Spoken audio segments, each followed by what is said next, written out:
वास्तव में विचारों की उच्चता भी जीवन की सादगी का ही एक प्रकार और रूप है।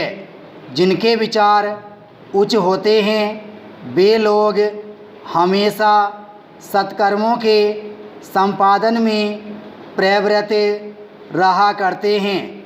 ऐसा करते समय उन्हें बाहरी तड़क भड़क करने का न तो ध्यान रहता है और न समय ही रहा करता है।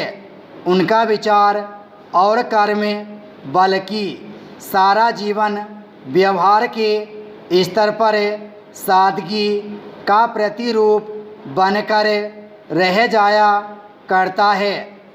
राष्ट्रपिता महात्मा गांधी का कर्म में जीवन उदाहरण स्वरूप लिया और देखा जा सकता है। वे जो कर गए हैं संसार के इतिहास में आज तक अन्य कोई भी नहीं कर सका है। पर उनका व्यक्तित्व सादगी का साकार स्वरूप था। सादा जीवन से अर्थ केवल तड़क भड़क से दूर रहना या सादे वस्त्र धारण कर लेना ही नहीं है। हर प्रकार की यात्रा का अपना विशेष रोमांच और महत्व हुआ करता है।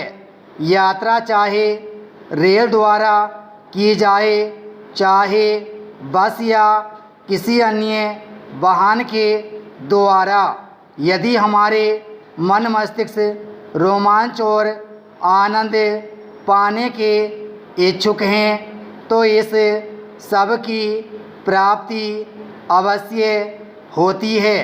मैंने रेल पर तो दूर पास की यात्रा अनेक बार की है, पर बस द्वारा लंबी यात्रा का अवसर मुझे जीवन में बस एक बार ही प्राप्त हो सका है।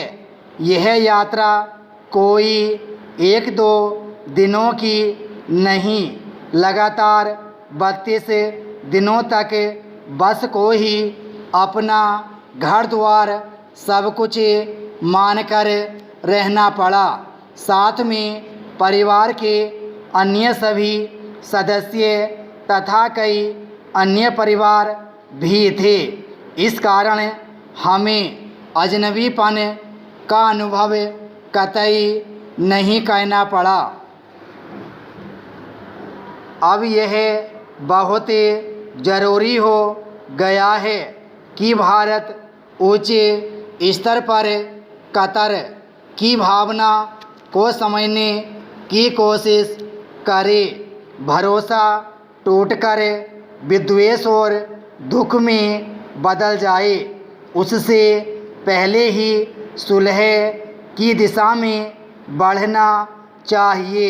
नौसेना के जिन पूर्व अधिकारियों को मृत्युदंड की सज़ा सुनाई गई वे सभी योग्य व सम्मानित हैं, पर जासूसी के आरोप में उनका फंसना अचरज पैदा करता है।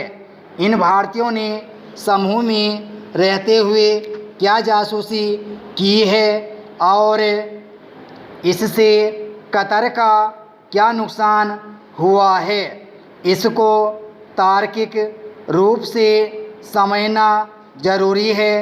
ये सभी भारतीय वहाँ एक निजी कंपनी के लिए काम कर रहे थे और उन्हें भारतीयों का पक्ष साफ तौर पर अभी भी सामने नहीं आने दिया गया है। इन भारतीयों को अगस्त 2022 से ही कैद में रखा गया है और गोपनीयता बनाते हुए सुनवाई हुई है। इस काम में सर्वश्रेष्ठ अधिकारियों को ही लगाना चाहिए। भारत दूसरे देशों के नागरिकों के प्रति बहुत उदार रहा है और वैसी ही उदारता की उम्मीद दूसरों से भी रखता है। विराम।